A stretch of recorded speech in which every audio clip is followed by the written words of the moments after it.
অনেক পুরনো দিনের কথা, যখন মানুষের মনে আল্লাহর ভয় জ্যান্ত ছিল।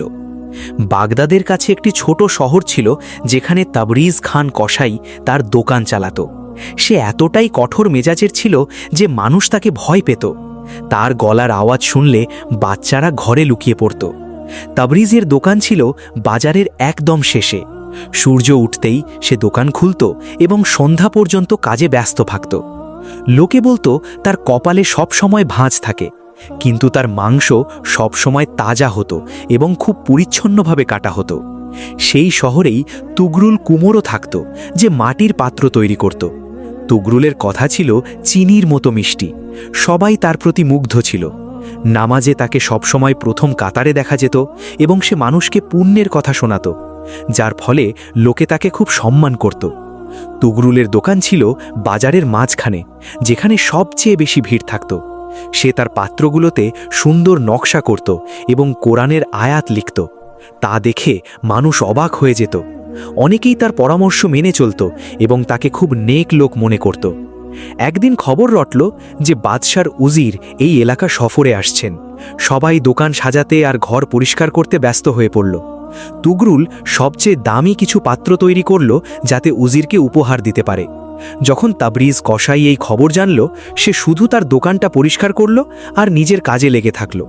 লোকে ভাবল তার কিছু যায় আসে না, বা হয়তো উজিরের সাথে দেখাই করতে চায় না। তার কঠোর মেজাজের কারণে কেউ তাকে কিছু জিজ্ঞাসা করার সাহসও পেল না। উজির আসার আগের রাতে তাবরিজ দোকান বন্ধ করে জঙ্গলের দিকে চলে গেল। কেউ জানত না সে কোথায় যায়।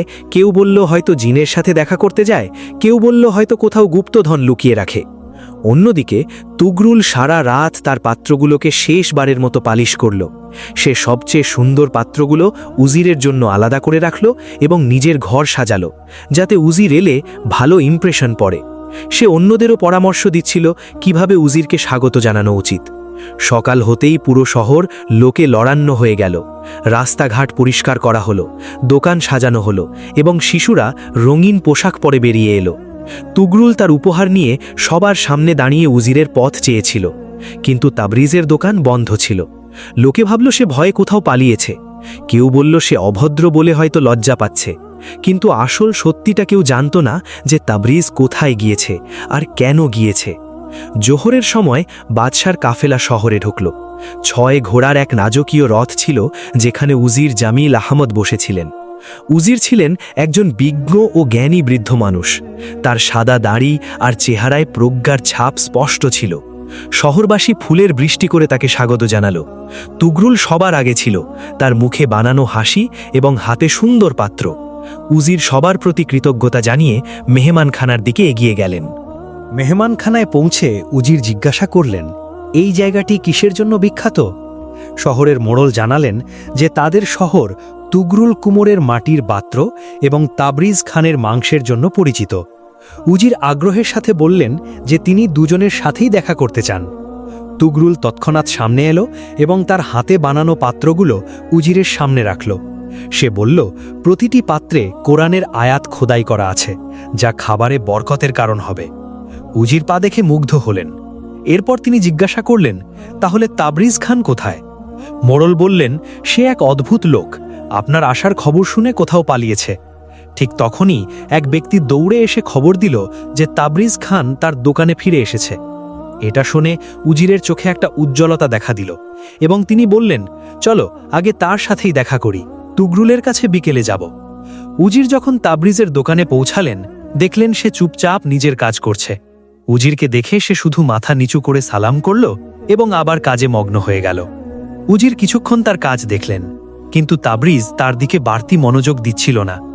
উজির জিজ্ঞাসা করলেন, কাল আপনি কোথায় ছিলেন?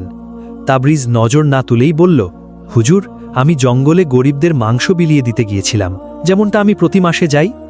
এটা শুনে উজির অবাক হলেন, কারণ এই খবর কেউ জানত না। উজির জিজ্ঞাসা করলেন, আপনি কি এই কথা কাউকে বলেছেন? তাবরিজ সহজভাবে বলল, না হুজুর, আল্লাহ দেখছেন সেটাই যথেষ্ট। আমি প্রচারের জন্য নয়, আল্লাহর সন্তুষ্টির জন্য এটা করি। এটা শুনে উজির খুব প্রভাবিত হলেন। তিনি তাবরিজের থেকে কিছু মাংস কিনে মেহমানখানায় ফিরে গেলেন। বিকেলে তিনি তুগরুলের দোকানে গেলেন। সেখানে তুগরুল ব্যাকুলভাবে অপেক্ষা করছিল এবং নিজের খুব প্রশংসা করছিল। উজির চুপচাপ শুনছিলেন। তুগরুল উজিরকে তার বাড়িতে দাওয়াত দিল। সেখানে সে অনেক আয়োজন করে রেখেছিল। ঘর সাজানো হয়েছিল, দামি কার্পেট বিছানো হয়েছিল এবং দাস্তারখানে নানা পদের খাবার সাজানো ছিল। তুগরুল বারবার উজিরের প্রশংসা করছিল এবং গর্বের সাথে বলছিল যে সে 5 ওয়াক্ত নামাজ পড়ে এবং গরিবের সাহায্য করে। উজির শুধু মাথা নাড়লেন, কিন্তু তার মনে অন্য কিছু চলছিল। এরই মধ্যে এক বৃদ্ধা সেখানে এসে কেঁদে বললেন তার ছেলের বিয়ে, কিছু পাত্র কি সে ধারে পেতে পারে? তুগরুলের মুখ লাল হয়ে গেল এবং সে বিরক্ত হয়ে বলল, আগে টাকা নিয়ে এসো, তারপর পাত্র পাবে। এসব দেখে উজির চুপ থাকলেও তার তীক্ষ্ণ নজর তুগরুলকে পরখ করছিল। খাবারের পর তুগরুল তার কারুকাজ দেখানোর চেষ্টা করল এবং বলল যে সে অনেক দান খয়রাতও করে, তবে মানুষকে তা জানানো উচিত যাতে তারা শিক্ষা নিতে পারে। পরের দিন সকালে উজির আবার তাবরিজের দোকানে গেলেন। সেখানে দেখলেন তাবরিজ এক গরিব মানুষকে বিনামূল্যে মাংস দিচ্ছে। উজির কারণ জিজ্ঞাসা করলে তাবরিজ জানালো যে কোনো অভাবী এলেই সে তাকে বিনামূল্যে মাংস দেয়, এটাই তার প্রতিদিনের অভ্যাস। উজির বললেন যে তাবরিজ তো এই কথা কোথাও বলেনি। তাবরিজ বলল, যে কাজ আল্লাহর জন্য হয় তা গোপন রাখা উচিত, আল্লাহর কাছে প্রচারের প্রয়োজন নেই। উজিরের চোখে তার জন্য শ্রদ্ধা বেড়ে গেল। তখনই এক দুশ্চিন্তাগ্রস্ত লোক এসে বলল তার কাছে টাকা নেই, কিন্তু স্ত্রী খুব অসুস্থ, তার একটু মাংসের ঝোল দরকার। তাবরিজ সঙ্গে সঙ্গে সবচেয়ে ভালো মাংস তাকে দিয়ে দোয়া করল যেন আল্লাহ তার স্ত্রীকে সুস্থ করে দেন। উজির জিজ্ঞাসা করলেন, আপনি কি সবার কথা বিশ্বাস করেন? কেউ তো মিথ্যাও বলতে পারে। তাবরিজ হেসে বলল, যদি সে মিথ্যা বলে তবে আল্লাহর কাছে হিসাব দেবে, আর সত্যি বললে আমি সওয়াব পাব। চতুর্থ দিন উজির বিদায় নেওয়ার ঘোষণা দিলেন এবং শহরবাসীকে এক জায়গায় জড়ো করলেন। সবাই অবাক হয়ে এলো, বিশেষ করে তুগরুল ভাবছিল সে হয়তো বড় কোনো পুরস্কার পাবে। উজিরের মুখে একটা রহস্যময় হাসি ছিল। তিনি বললেন যে তিনি 3 দিন এখানে কাটিয়েছেন এবং দুজনকে বিশেষভাবে লক্ষ্য করেছেন। সবাই নীরব ছিল। তুগরুল হাসছিল এবং ভাবছিল প্রশংসা হয়তো তারই হবে। তাবরিজও সেখানে ছিল, কিন্তু সে সবার পেছনে চুপচাপ দাঁড়িয়েছিল। উজির বললেন, বাদশাহর ইচ্ছা হল প্রশাসনে এমন লোককে রাখা যারা আল্লাহ ভীরু এবং আমানতদার। এ কথা শুনে তুগরুলের বুক গর্বে ভরে উঠল। উজির বললেন, আমি দুজনকে দেখেছি, একজন যে পুণ্যের ঢোল পিটায় আর অন্যজন যে গোপনে নেক কাজ করে। একজনের কথা মিষ্টি কিন্তু অন্তরে অহংকার, আর অন্যজনের কথা কঠোর কিন্তু অন্তরে মমতা। এসব শুনে তুগরুলের চেহারা ফ্যাকাশে হয়ে গেল। সে বুঝতে পারল উজিরের নজর থেকে কিছুই আড়াল হয়নি। তাবরিজ মাথা নিচু করে সব শুনছিল, তার মুখে কোনো বিকার ছিল না। উজির একটি রাজকীয় মোহর বের করে বললেন, বাদশাহর আদেশে আমি এমন একজনকে খুঁজছিলাম যাকে সাম্রাজ্যের কাজী বা বিচারক বানানো যায়। সবাই অবাক হয়ে গেল। তুগরুল ভাবছিল এই পদ তো তারই হবে।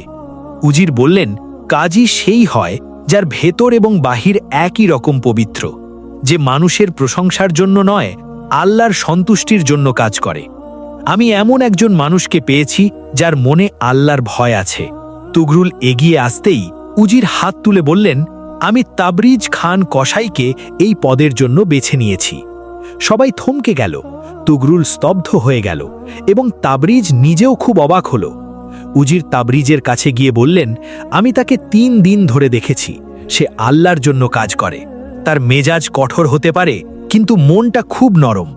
উজির আরও বললেন, তাবরিজ আল্লাহকে ভয় পায় এবং এটাই একজন কাজীর আসল গুণ।